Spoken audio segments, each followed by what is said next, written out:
सारा भारत देश पूछ रहा है कि इस बार दिवाली किस दिन मनाई जाए। 31 को 3:52 पे 3:52 अमावस्या तिथि प्रारंभ हो जाएगी।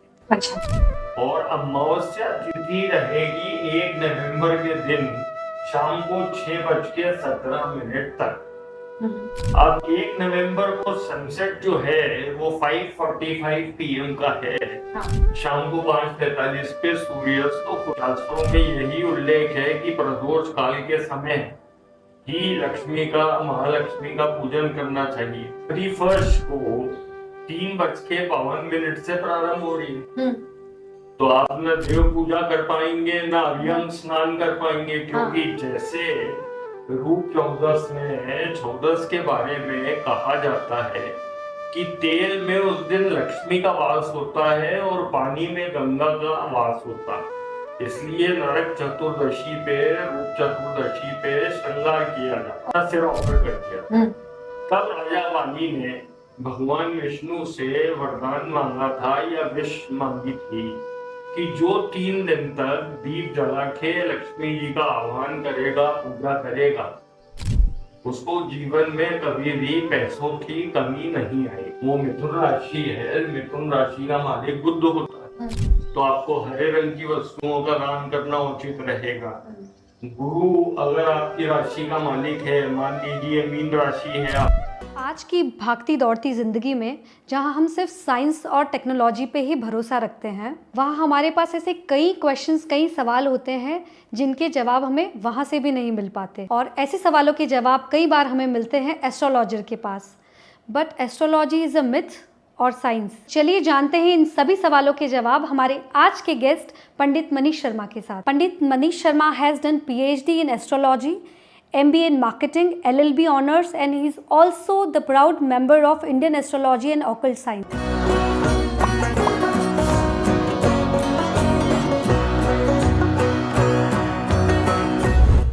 प्रणाम पंडित जी, आपका बहुत बहुत स्वागत है द कोमल शो में, और एक बार फिर से स्वागत है। तो मेरा सबसे बड़ा क्वेश्चन है, जो कि एक यूनिवर्सल क्वेश्चन भी है, सारा भारत देश पूछ रहा है कि इस बार दिवाली किस दिन मनाई जाए, 31 को या 1 को? देखिए, 2 प्रकार के पंचांग, एक होता है स्थूल सौर गणितीय पंचांग और एक होता है सूक्ष्म दृश्य गणितीय पंचांग। ये 2 पंचांगों के अनुसार दीपावली का पर्व जो है वो 1 नवंबर के दिन ही बनेगा। उसका रीजन मैं आपको बताता हूँ। 31 को 3:52 पे 3:52 अमावस्या तिथि प्रारंभ हो जाएगी। अच्छा। और अमावस्या तिथि रहेगी 1 नवंबर के दिन शाम को 6:17 तक। अब 1 नवंबर को सनसेट जो है वो 5:45 PM का है। हाँ। शाम को 5:45 पे सूर्यास्त तो हो जाएगा 1 तारीख को। 1 तारीख को।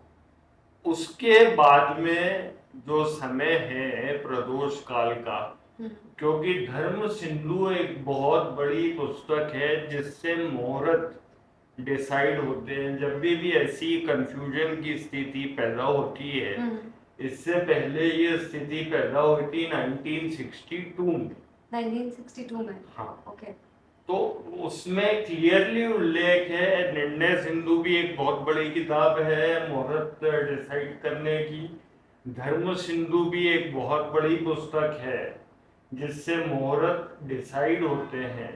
उन दोनों में क्लियर लिखा है कि अगर 2 दिन अमावस्या हो और अमावस्या तिथि प्रदोष काल के समय में हो, तो दूसरे दिन की अमावस्या की तिथि में ही दीपावली का त्योहार अथवा महालक्ष्मी की पूजा की जाती है। तो ये जब भी ऐसा कंफ्यूजन हो तो इस तरह की हम ये बुक को रेफर कर सकते हैं। इसके अलावा भट्टोजी दीक्षित कृत तारा निर्णय करके एक बहुत बड़ी किताब है। मुहूर्त चिंतामणि एक बहुत बड़ी पुस्तक है जिसको हम लोग रेफर करते हैं। तो इन पुस्तकों के हिसाब से सभी जगह यह समझाया गया है कि अमावस्या अगर दूसरे दिन सुबह तक की भी हो, भट्टोजी दीक्षित कृत तारा मुहूर्त में तो ये भी लिखा है कि अगर अमावस्या दूसरे दिन सुबह 10 बजे तक की भी होती तो भी दिवाली 1 तारीख को ही मनती। अच्छा, सेकेंड डे ही मनाई जाती है। सेकेंड डे ही मनाई जाती है। इस बार तो दिवाली का जो तिथि का टाइम है अमावस्या का, वो 6:17 तक है। हाँ। अच्छा, सूर्यास्त के 2 सवा 2 घंटे बाद तक का जो प्रदोष काल का समय होता है, शास्त्रों में यही उल्लेख है कि प्रदोष काल के समय ही लक्ष्मी का, महालक्ष्मी का पूजन करना चाहिए। अच्छा। सेकेंडली, दीपावली के दिन, अमावस्या के दिन, दैट इज ऑन अमावस्या, सुबह देव पूजा होती है, तत्पश्चात पार्वण श्राद्ध होता है। वो श्राद्ध करने का समय होता है 12 से 3, साढ़े 3 बजे का आइडियल समय होता है, जिसको कुतुब बेला बोलते हैं। कुतुब बेला, यस। अब अमावस्या 31 को 3:52 से प्रारंभ हो रही है। तो आप न देव पूजा कर पाएंगे, न अभियंग स्नान कर पाएंगे, क्योंकि जैसे रूप 14 में 14 के बारे में कहा जाता है कि तेल में उस दिन लक्ष्मी का वास होता है और पानी में गंगा का वास होता है।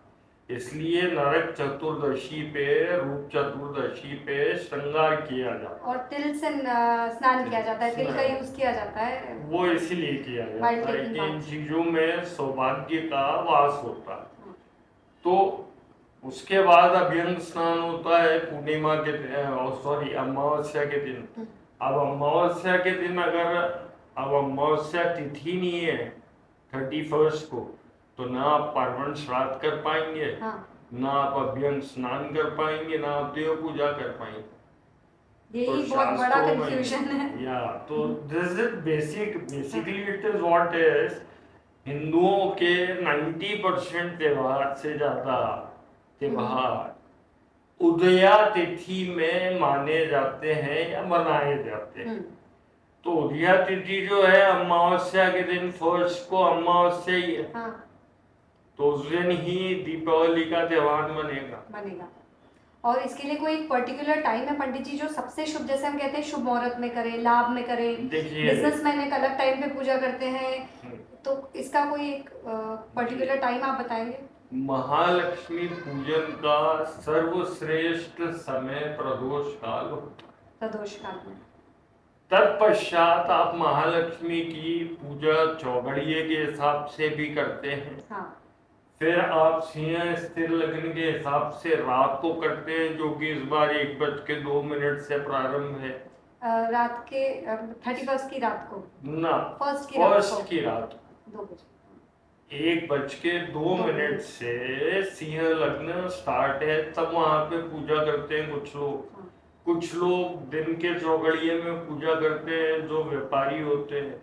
कुछ लोग होरा के अनुसार, होरा बोलते हैं सूक्ष्म वार को, तो जैसे आज मान लो संडे है, तो संडे में बुध की होरा, गुरु की होरा, शुक्र की होरा, तो ऐसे अलग अलग होरा है।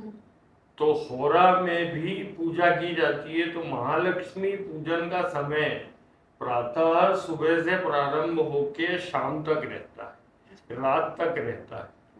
तो अपने अपने कुल की परंपरा के अनुसार महालक्ष्मी की पूजा की जाती है। हालांकि मैं आपको मुहूर्त बता दूंगा कि किस समय कौन सा मुहूर्त है, कब लाभ का चौघड़िया है, कब अमृत का चौघड़िया है, कब शुभ का चौघड़िया है।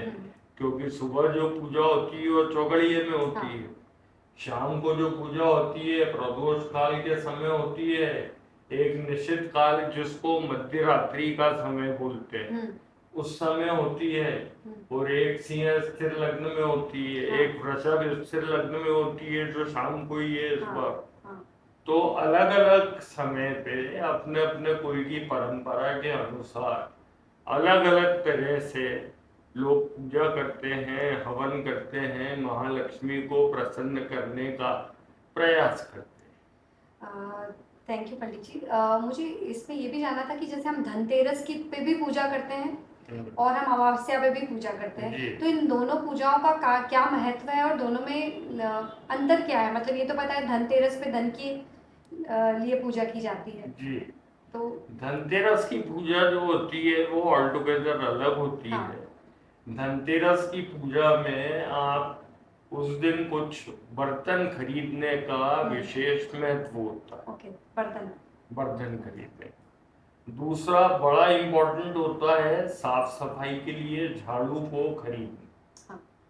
तीसरा बड़ा इम्पोर्टेंट होता है कि जो हरे पुदीना होता है, धनिया होता है, उसको लाके आप अच्छे मुहूर्त में अपने घर के गमले में डाल देते हैं। धनिया, हरा धनिया और हरे पुदीना हरे भी। धनिया के बीज, हरे हरे धनिया के बीज। अब जब वो बड़े होते हैं और वो प्रॉपर ग्रीन होते हैं तो दैट इंडिकेट्स कि आपका ईयर कैसा होगा। अगर वो पीले हो जाते हैं या पनपते ही नहीं है तो दैट अगेन इंडिकेट्स कि शायद आपका ईयर काफी स्ट्रगल का होने वाला है। तो धनतेरस की पूजा का अलग महत्व है। रूप चतुर्दशी की पूजा का अलग महत्व है। कहा जाता है कि जो राजा बलि थे उनसे भगवान विष्णु ने वामन अवतार बनकर 3 स्टेप्स मांगे थे, 3 पग धरती मांगी थी। तो उन्होंने कृष्ण चतुर्दशी पर तो अंतरिक्ष को, दीपावली के दिन पृथ्वी को, और फिर तीसरा स्टेप प्रतिपदा को जब उठाया तो राजा बाली ने अपना सिर ऑफर कर दिया। तब राजा बाली ने भगवान विष्णु से वरदान मांगा था या विश मांगी थी कि जो 3 दिन तक दीप जला के लक्ष्मी जी का आह्वान करेगा, पूजा करेगा, उसको जीवन में कभी भी पैसों की कमी नहीं आएगी। 3 दिन जो है पुराणों के अनुसार उन 3 दिन राजा बलि का साम्राज्य भी प्रबल होता है। तो धनतेरस, रूप चौदस और फिर अमावस्या 3 दिन। पर दिवाली मनाई 5 दिन की जाती है। दिवाली मनाई 5 दिन की जाती है। 5 दिन नए नए जी। और आयोजन होते हैं। दीपावली के दिन जो है रामचरितमानस पढ़ने का विशेष महत्व होता है। दीपावली के दिन अपने अपने कुल की परंपरा के अनुसार जो आप लोगों की इष्ट देवी या देवता होते हैं उनकी पूजा भी की जाती है, लक्ष्मी गणेश जी की पूजा के साथ साथ। ये मेरा एक क्वेश्चन था पंडित जी कि उस दिन लक्ष्मी, गणेश और सरस्वती जी का पूजन किया जाता है, तो महालक्ष्मी के पूजन का और साथ में गणेश जी के पूजन की कोई ऐसी कोई कहानी है? बड़ी इम्पोर्टेंस है। क्योंकि कहा जाता है कि जब राम जी आए थे अयोध्या से वापस, तब सारे अयोध्या में दीप प्रज्वलित हुए थे और उसके बाद से दिवाली का पर्व मनाया जाता है। तो इसके पीछे कोई कहानी है? महालक्ष्मी जी का पूजन क्यों शुरू हुआ? देखिए, मनुष्य जो है प्रारंभ से ही देवी का उपासक रहा। अगर आपको सरस्वती, आपको अगर बुद्धि से पैसा कमाना है तो आपको सरस्वती की उपासना करनी। अगर आपको शक्ति चाहिए तो दुर्गा माँ की उपासना करनी है। और अगर आपको लक्ष्मी चाहिए तो महालक्ष्मी की आपको उपासना करनी। गणेश जी जो है विघ्नहर्ता है, देवों के देव है। तो सर्वप्रथम गणेश जी की पूजा की जाती है कि ताकि वर्ष भर आपको किसी भी प्रकार के कार्य में व्यवधान उत्पन्न ना हो। तत्पश्चात जो है सरस्वती और लक्ष्मी की क्रम से पूजा की जाती है। जैसे अगर आप लॉयर हैं, जैसे अगर आप पंडित हैं, जैसे आप कंसल्टेंट हैं, तो आप महा सरस्वती की आह्वान करने के पश्चात लक्ष्मी का आह्वान करेंगे। लेकिन अगर आप व्यापारी हैं तो आप महालक्ष्मी का आह्वान पहले करेंगे। सबसे पहले गणेश जी का तो आह्वान जरूरी है। सर्वप्रथम गणेश जी, उसके बाद जी। जैसे दिवाली पे कहा जाता है कि दान पुण्य करना चाहिए और हर बार एक महादान होता है। अगर दिवाली के दिन आप किसी निधि को दान दें तो इसमें ग्रहों का क्या रोल होता है कि अगर एक कोई पर्टिकुलर ग्रह या विशेष ग्रह का कोई पर्सन है तो उसे एक पर्टिकुलर चीज दान करनी चाहिए? देखिए, दान की इम्पोर्टेंस बहुत ज्यादा होती है। दान देना मतलब कि आप उन वस्तुओं का दान करें जो आपके लिए इम्पोर्टेंट हो।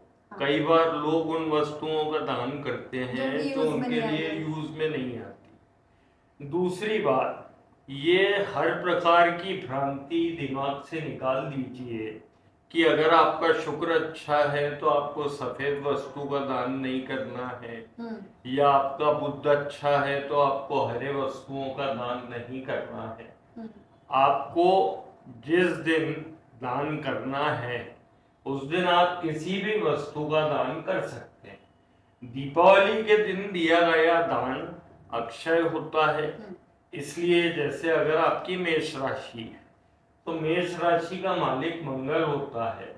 मंगल के रिलेटेड वस्तुओं का लाल मसूर का दान, या मंगल के रिलेटेड लाल कपड़ों का दान, गुड़ का दान, इस प्रकार की चीजों का दान आप कर सकते हैं। लेकिन राशियों के अतिरिक्त मेरा यह सबमिशन है कि जैसे आप किसी गरीब बच्चे को पढ़ने के लिए बुक्स देते हैं, या उसकी फीस भरते हैं, या किसी रोगी को दवा देते हैं या इलाज कराते हैं, या फिर आप किसी को अन्न का दान करते हैं, क्योंकि इंदौर तो है ही अन्नपूर्णा की नगरी। यहाँ पे पके हुए अन्न का दान करने का बहुत ज्यादा ही महत्व होता है। तो इस प्रकार के दान तो हर प्रकार की राशि वाले लोगों को करना चाहिए। वृषभ राशि वाले जो लोग हैं वो सफेद वस्तुओं का दान कर सकते हैं, हीरे मोती का दान कर सकते हैं, परफ्यूम्स का दान कर सकते हैं। It depends.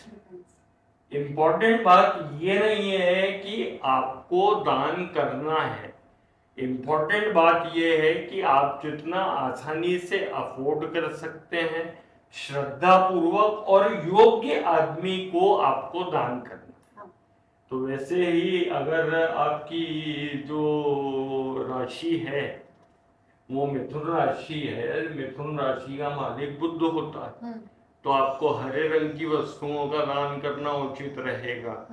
गुरु अगर आपकी राशि का मालिक है, मान लीजिए मीन राशि है आपकी या धनु राशि है, क्योंकि धनु राशि और मीन राशि का मालिक गुरु होता है, तो आप किताबें, पुस्तकें, पीली वस्तुएं, स्वर्ण आदि इनका दान कर सकते हैं।